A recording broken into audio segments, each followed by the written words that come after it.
তো গাইস ইনাকে দেখো, ইনি এরকম মহান মানুষ যে পড়তে বসলেই কান্না করবে, তাহলে তারপর চকলেট দিতে হবে। আর এদিকে দেখো বার্থডের কেক রেডি। তো বার্থডেটা কার? বার্থডেটা ছিল আমাদের সুন্দরী কাকিমণি। আর কাকিমণি দিকে ক্যামেরা থেকে একদম লজ্জা পাচ্ছিল। কাকিমণি এখন কেক কাটবে। আর কাকিমণি কেক কাটার সময় কি বলবে শুনবে? Birthday to you, happy birthday, happy birthday dear কাকি।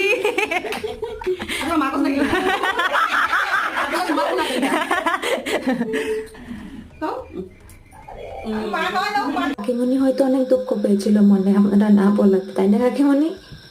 কেক কাট করার পরে কাকিমণি কি করেছিল জানো? কাকুকে লুকিয়ে লুকিয়ে কেক খাইয়েছিল। আর কাকিমণিকেও কাকু একটা সুন্দর গিফট করেছিল। তারপরে সে বললো বার্থডে কেক। আর এইভাবে ছোট ছোট আনন্দগুলো এনজয় করলে সত্যি মনটা অনেক খুশি হয়ে যায়।